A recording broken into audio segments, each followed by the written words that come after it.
Good evening, good afternoon, good morning, good whatever time it is, wherever you are, whoever you are. Welcome once again to Nerd Week Live, the show in which we, the folks at Nerd Caliber, talk about nerd news that has happened over the past week since our show last Tuesday. I'm Rodney Brown. I'm the editor-in-chief of Nerd Caliber, first-person shooter on Facebook and Instagram as a cosplay photographer, Burley_adopter on, for now, Twitter, doing a bunch of other things. Before we get into this week's show, and by the way, yes, you've probably seen the thumbnail. This is 2 weeks in a row that Henry Cavill is going to be our top lead story at the end of the show.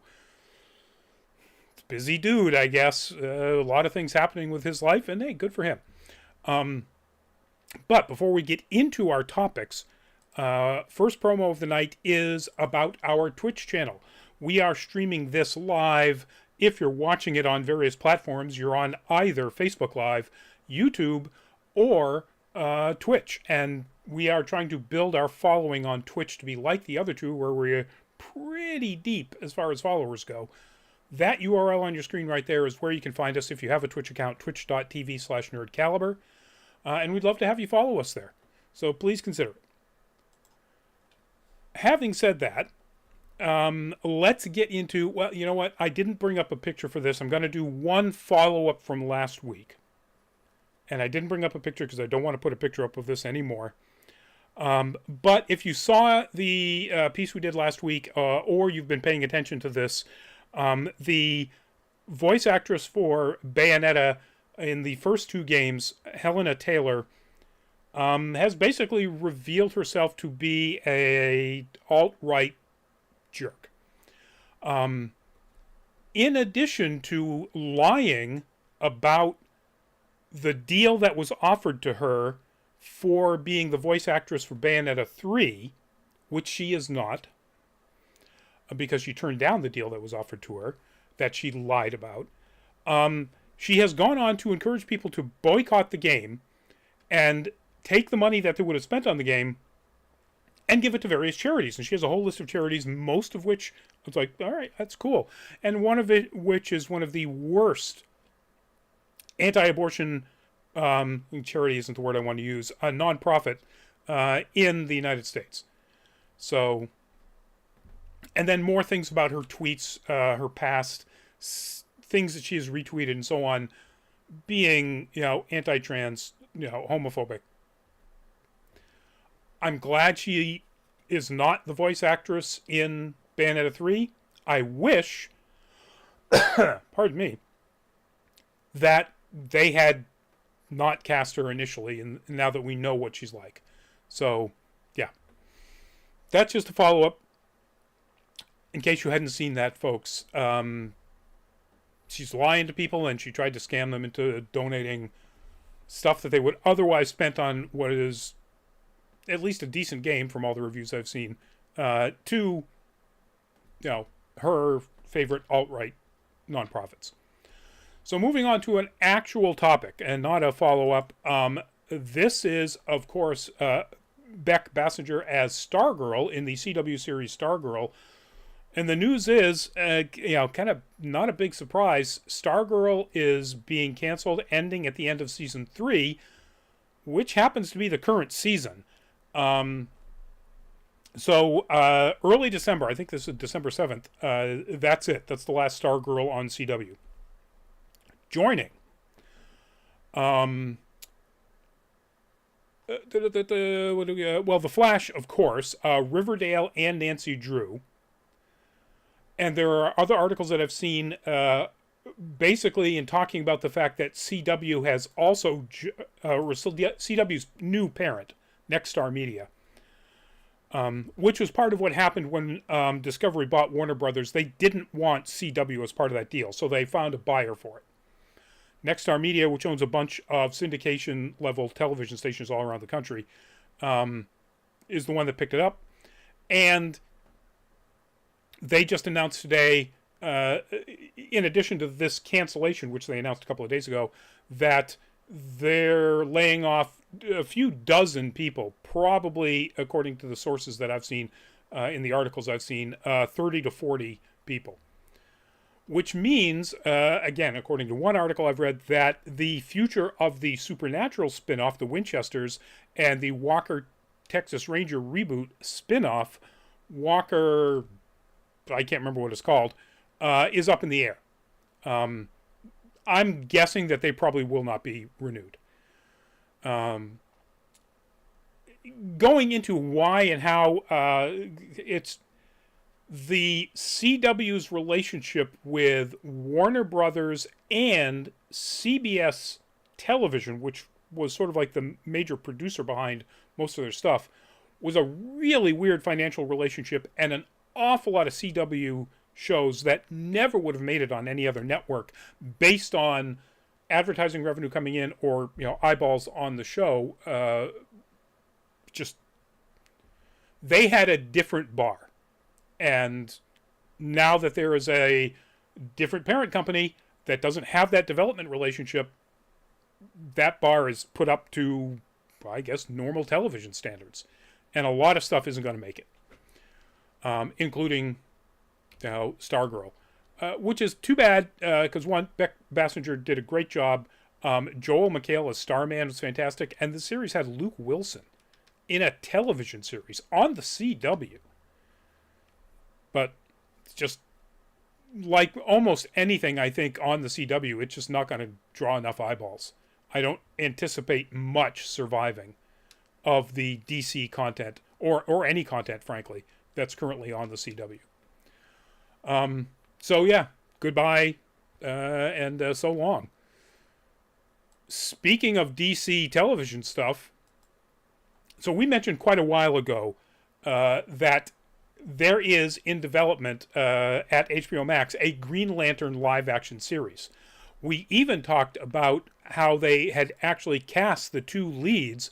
It was going to be a series that was about Guy Gardner, who is not in this picture, and Alan Scott, the original Green Lantern. And they had even cast those two. Guy Gardner was going to be played by Finn Wittrock, and Jeremy Irvine was going to be playing Alan Scott. The showrunner and head writer, Seth Grahame-Smith, had written 8 episodes already, and HBO Max is forced to essentially start from scratch because Grahame-Smith left. With all of the things that are happening at Warner Brothers, or Warner Brothers Discovery, he apparently decided that things were just too up in the air, and he bailed. So they immediately announced that they were going to redo the series concept as being about the other Green Lantern here that is not Hal Jordan, John Stewart. Now, I think that's wonderful. I really love the idea. I said this in the original show when we talked about the fact that it was going to be about Guy Gardner and Alan Scott. I love the idea of a series about Guy Gardner. Guy Gardner is one of the worst people that wears a Green Lantern suit you've ever run across. He is an arrogant, misogynist, sexist asshole. And it would be hilarious to see a series about him, and also about Alan Scott, who is canonical now in the DC universe, the comic book universe, who was the original Green Lantern, way back in the Silver Age, is gay. So having that dynamic would have been just, I think, television gold. Now, I also love the idea of telling John Stewart's story. First off, let's get more representation, as much as we can. I'm glad they didn't go Kyle Radner. Kyle Radner's kind of the edgelord Green Lantern. So, let's have John Stewart's story. It's a wonderful story. They could, since, they've introduced Hawkman into the movie universe, they could have his relationship with Hawkgirl in here. There's so much quality stuff to mine from the John Stewart run as Green Lantern. So I'm glad for that, but that means this goes all the way back to stage 1. I'm assuming that this is going to be a sort of typical HBO Max 10 or 12 episodes. If he had already written 8, he was at least 3/4 of the way done with writing. It was Graham Smith, that is, with the previous showrunner, with writing this stuff, and now they're back to the beginning. So when this will finally air, they're all the way back to putting together a writing room, finding directors for the episodes when they are written. 2025, maybe, if we're lucky. Remember, this started in development in 2019. So it's been in the works for 3 years. Now they're back to stage 1. So yeah, 2025. It would be great if they've already got enough stuff that they can move that up a little bit, but I don't count on it. And that, that sucks. That's a bummer. Yay for Jon Stewart stories. Whatever the story is behind the scenes with Graham Smith leaving, I'm I'm fairly confident that there's an awful lot more personal and internal going on there than just he wasn't sure about what was going on with Warner Brothers Discovery and it was too much potential change. But again, I don't know that. That's not in any articles I've read about this. Warner Brothers Discovery is, they're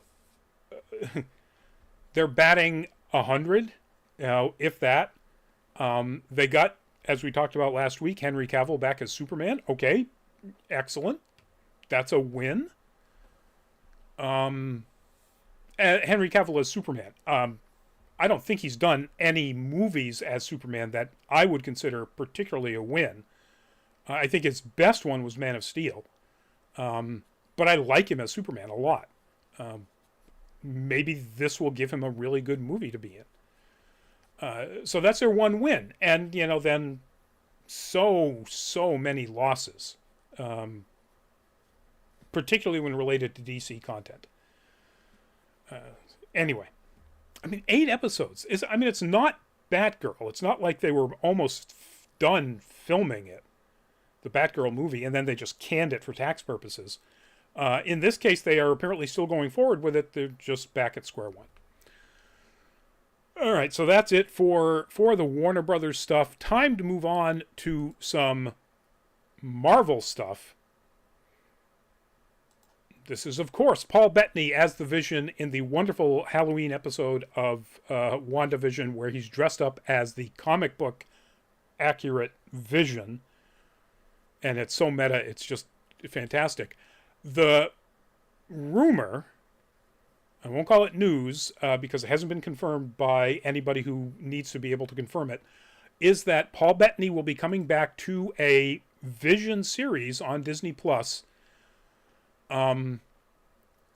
tentatively titled Vision Quest, which is a reference to the whole White Vision storyline from West Coast Avengers, which would make sense because the last time we saw him was as the White Vision.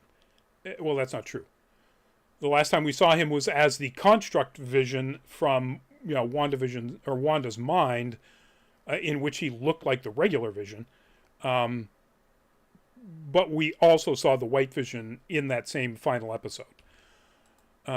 So this is going to be, according to this article in Deadline, who says they have confirmed with their inside sources, that it's going to be overseen, showrunner, executive producer, whatever that particular title means, by the creator, writer, and executive producer of WandaVision, Jack Schaefer, who is also doing those roles for Agatha House of Harkness, which is a spin-off of WandaVision.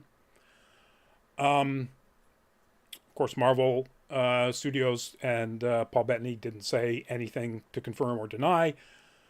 The reason I'm hedging my bets on this, where I usually am pretty confident with saying stuff coming from Deadline, is that Deadline didn't break this one first. Giant Freaking Robot did, and they are a garbage website that puts up any rumor that they hear.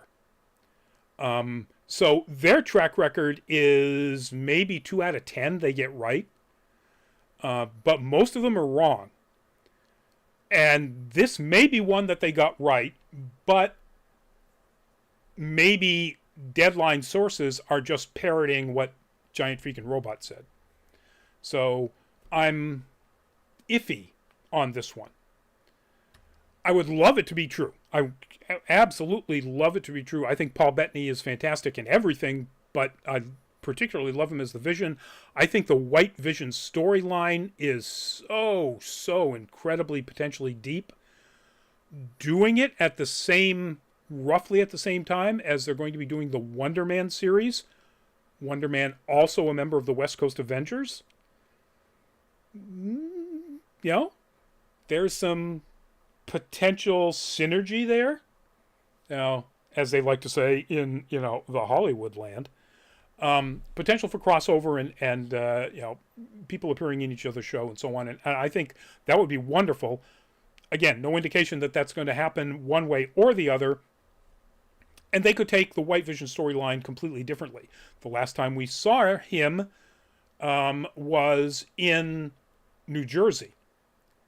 And indications are that the Wonder Man story will basically be when Simon Williams tries to, or is, a actor / stuntman in Hollywood. So, of course, the Vision. He can fly all the way across the country, like there's nothing. So they didn't announce this. This just broke. So again, we have no idea when this would happen. If they start running right out of the gate, and they can time it to be sort of along the same timeline as the Wonder Man series, then you're looking at probably 2024 before this happens, if it happens. Fingers crossed that it happens. Again, I just can't get enough Paul Bettany as Vision, or as anything really, but Paul Bettany as Vision. And, if you can throw that Disney money at him and, give him something that makes him happy, let's do it. Please. All right. I've already mentioned Wonder Man. So let's talk about the casting of our Simon Williams. And that was just announced this week. It is that man right there, the absolutely fantastic Emmy Award-winning Yahya Abdul-Mateen II. Here, obviously playing Black Manta from the Aquaman movie. He won his Emmy playing Dr. Manhattan in a different form in the Watchmen series, which was absolutely fantastic. One of the best superhero things ever made. If you haven't watched it, you really should. One of the things we know other than that about Wonder Man, we've talked about this when it first came up as a topic that they were making this, that Destin Daniel Cretton, who directed Shang-Chi, is going to be executive producer of the Wonder Man series, and possibly directing some of the episodes. Hawkeye co-producer Andrew Guest is going to be the head writer. And what Deadline doesn't say in here is that Guest was also a writer on Brooklyn Nine-Nine and Community. So that also makes me think, and the fact that, and we talked about this a few weeks ago, that Sir Ben Kingsley is going to be bringing back Trevor Slattery from the Iron Man 3, to this series. Trevor Slattery is an actor who was hired by I can't think of his name, to actually play a character called the Mandarin. And of course, as we later found out that the real Mandarin exists, and he was not very happy about that. So Trevor Slattery was in Shang-Chi, which Cretton directed. And that really lends credence to the idea that this Wonder Man series will be the time when Simon Williams is in Hollywood, trying to make it as an actor and stuntman, and it will probably be a comedy. or at least have very strong comedy elements. I mean, you get somebody who wrote Brooklyn Nine-Nine and Community, and it's not going to be a comedy. I don't know how much Guest wrote for Hawkeye, if at all. In here, they just mentioned he was co-producer. But Hawkeye had lots of really funny moments. And very, very deeply touching moments as well. So I think they're going to go pretty strong into the comedy aspect of the Wonder Man series. Which will be great because I haven't seen Mateen II do a lot of comedy. Some of his stuff in Matrix Resurrections was really funny. Where he enjoyed playing with the idea that he was not, in fact, Morpheus, but was kind of, sort of Morpheus. And he did some really funny stuff with that. So he can do funny. He can also do absolutely, tragic and serious and impressive and, all sorts of things. He's one of my favorite newer actors coming out in the last, say, 5 or 6 years. So I'm really looking forward to this. I think this is a great casting. Do I care that Simon Williams is white in the comics? No. Come on. He's also a being of ionic energy. So come on. Doesn't matter that the original version of Dr. Manhattan in both the comics before he turned into a blue super being and in the Watchmen movie was white.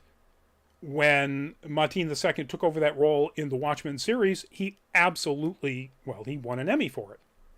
So, yeah. Anybody who wants to disagree with me in the comments, absolutely feel free to. I will completely ignore your meaningless opinion. So,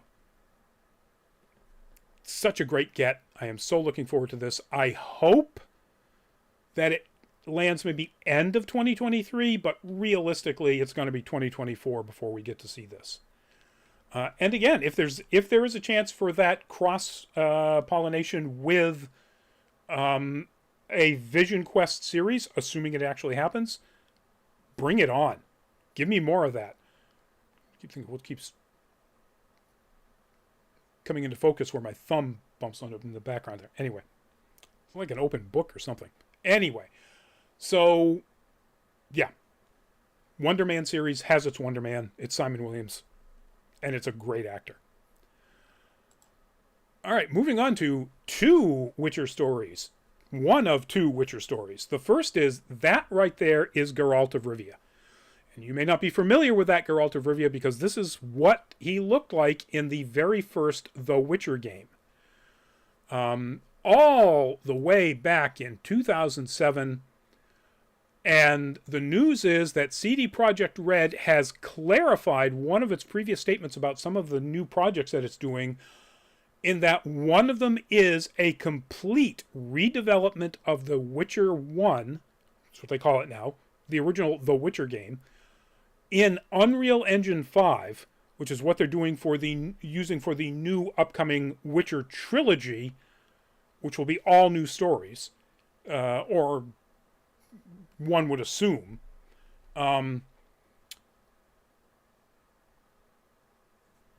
So yeah, the big surprise here, or the sort of surprise, is that this was the announcement. When they made the announcement about all the new projects coming up, they gave them names of stars or constellations, and this was Project Canis Major, which is being done by a separate studio. The studio is in fact Fool's Theory. It's also in Poland. And it is populated with quite a few CD Projekt Red veterans who worked on various Witcher games.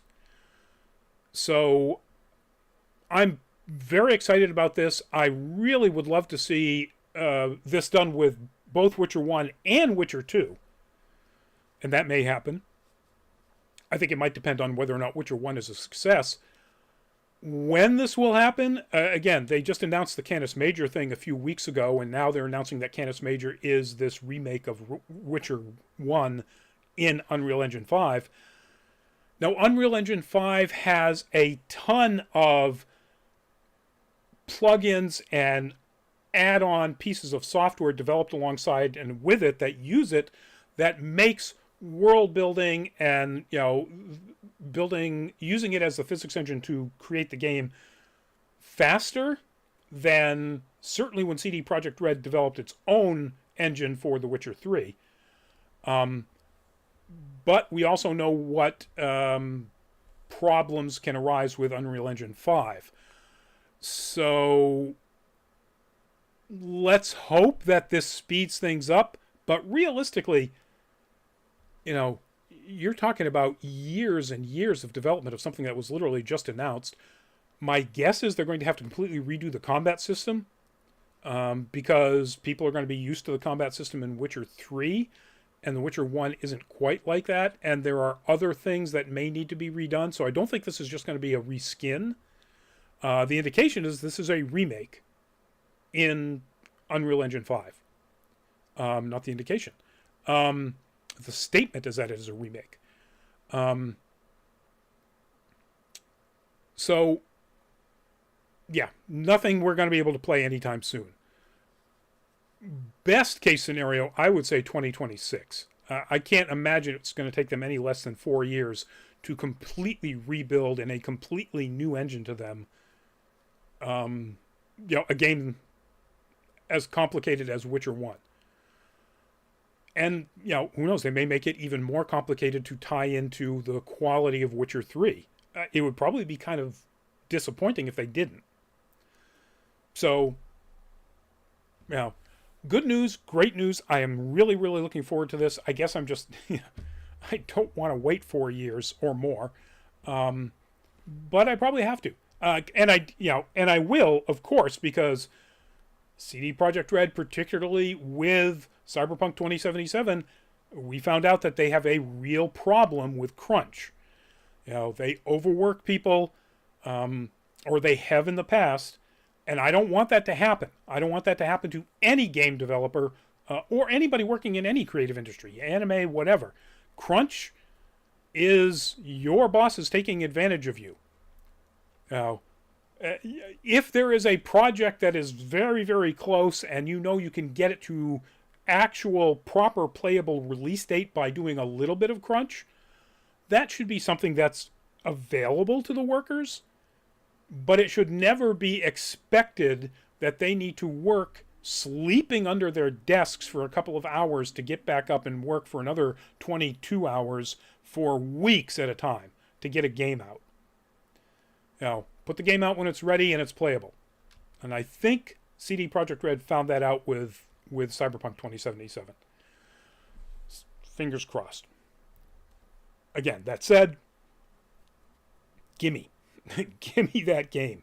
Gimme all of their games. Well, all of the ones that turn out to actually be RPGs. Some of them are indicated that they may be like mobile games of some sort. And those I'm not at all interested in. Give me the first of the new trilogy and give me this remake of Witcher 1 as fast as possible, please, while treating your people well.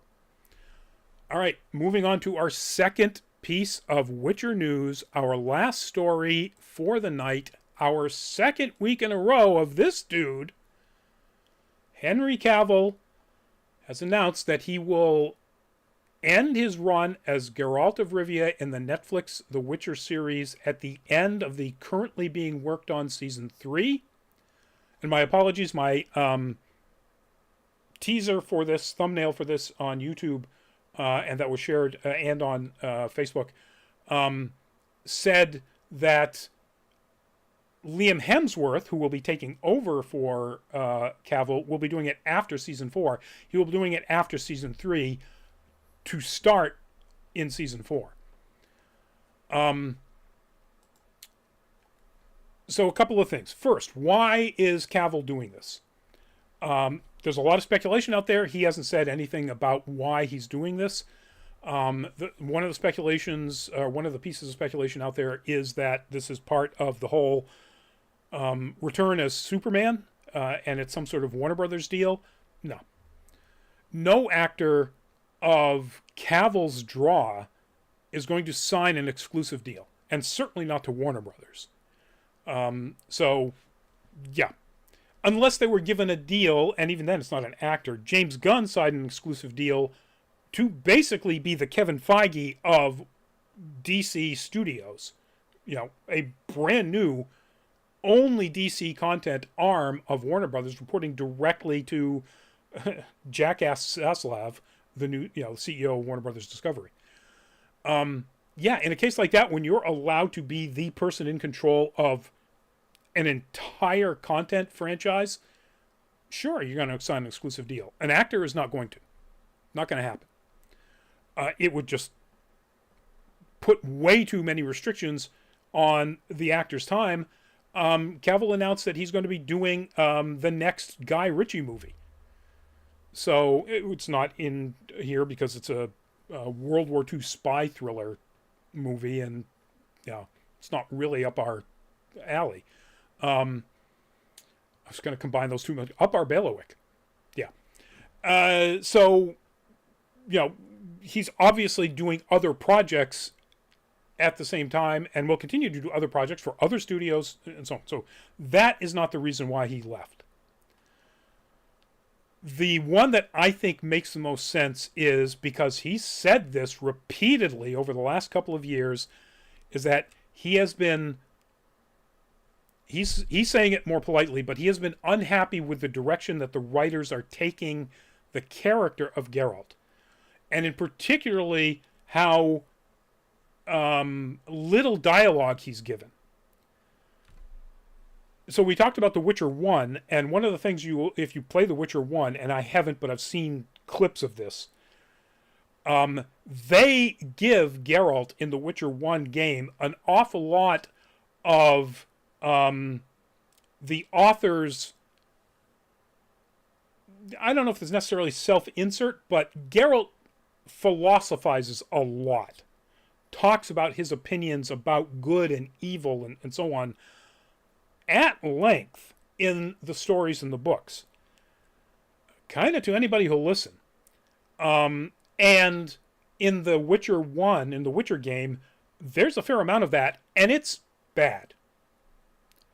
It's not necessarily bad writing, it's bad flow, it's bad pacing.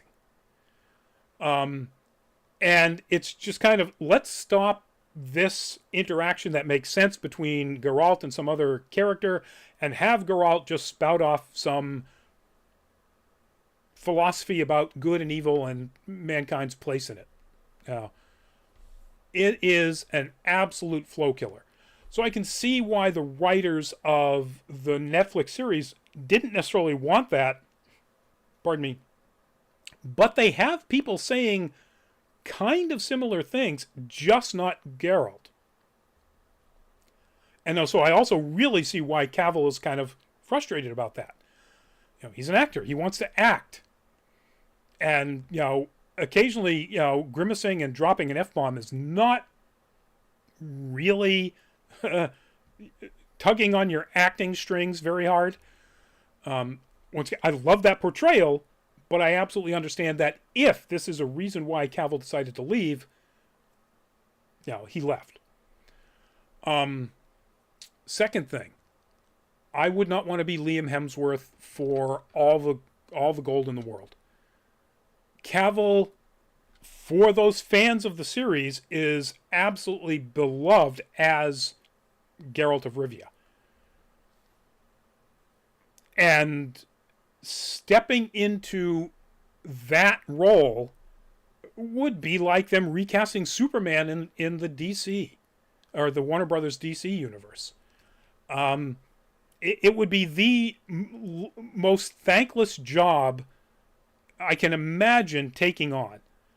I'm not thrilled about it. Hemsworth is not the same level of actor as far as I can tell. I know there are a lot of people who think Cavill is really just wooden. I don't think that's the case. I think he's actually a much better actor than a lot of people give him credit for. And I mean, he's certainly no Sir Ben Kingsley, but for what he's called upon to do, he doesn't have to be. Hemsworth hasn't done anything at all that impresses me as far as an actor. Liam Hemsworth, not Chris, his older brother. And the fact that he has an older brother is another thing. Liam Hemsworth is too young, in my opinion, to play this role. If they are continuing the storyline, which is now caught up to, Ciri as almost an adult, and so essentially they are in the timeline of between the Witcher 2 and the Witcher 3 games, closer to the Witcher 3, and wherever that fits into the stories in the novels. So Geralt is old enough at this point to have people make fun of him legitimately for his white hair being white as an old person, not white because that's what happened to him in the Trial of Grasses when he became a Witcher. So he's just too young. I really hope Liam Hemsworth blows me out of the water, shows me stuff that I haven't seen in him, plays the role to the level that he absolutely just knocks out of the park. I would be very, very surprised if that's the case. And even if it is the case, there are going to be people. I won't be one of them. If he impresses me, he impresses me. Nothing could pin that down more than getting back to talking about Watchmen. I hate almost everything that Damon Lindelof has ever made, from Lost to Prometheus, which he wrote, obviously Ridley Scott directed. And he absolutely made one of the best pieces of not just superhero entertainment, any kind of dramatic entertainment on HBO Max or on any kind of streaming platform in the series Watchmen.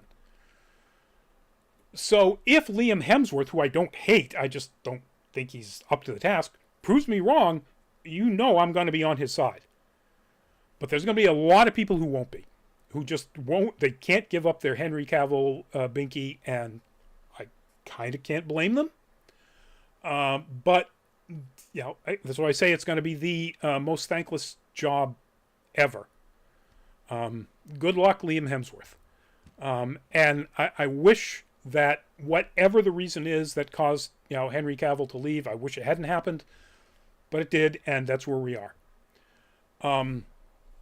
Season 3 of Witcher, according to what I've read, drops summer of 2023, so a little less than a year. And then one would assume that season 4 is going to be a little more than a year after that, or more, because who knows what they're going to have to do to rejigger things with Hemsworth in as as the new Geralt. But now, good luck to everybody involved. I'm really bummed out that Henry Cavill is leaving, but if it is for the reasons that a lot of people have speculated about, how he has drastically disagreed with the way Geralt is used in the series with the writers, I understand. And I understand that that's the end of our show tonight. Thank you, folks, for hanging in with us. Before we leave, let me give you our second promo of the night, and that is to please ask you to check out our Patreon page, patreon.com/nerdcaliber. And if you want to, become a patron. We only have 3 tiers. Our lowest tier is $2 a month, and that helps us get to conventions, build new content, stuff that you can see here on YouTube, see up on the website, nerdcaliber.com. If you didn't get a chance to see them, we have 2 gallery sets from Greg, Wonderlama Photography, who is often on this show, who for Halloween, that were posted on Sunday, and then the second one on Monday, Halloween itself, and they are just wonderful. Shot at Red Raven Studios down south of Boston, which he is a co-owner of. And they're fantastic. Wonderful friends of Nerd Caliber models. It's spooky, sexy, scary, wonderful stuff. Check that out at nerdcaliber.com. We will see you folks at an upcoming convention. We will have a team at Rhode Island Comic Con. We'll have a team at Anime NYC after that. And then, of course, we start the next year, he says as he hits his mic, with all sorts of new stuff. In the meantime, with a lot of travel coming up, please stay safe. Please continue to wear the masks. COVID is not done. People are still getting sick. People are still dying. Other diseases are out there now. If you're out in a crowd, particularly at a con, wear an N95 mask. Super cheap on Amazon. Oh, it's kind of a no-brainer. I don't see why you wouldn't. Also, before I go, real quick shout out. I'm not even sure that he watches the show, but my son, happy birthday 2 days in advance. Talk to you in a couple of days. And we will see you all at an upcoming show or an upcoming con. Please stay safe in the meantime. Good night and bye-bye.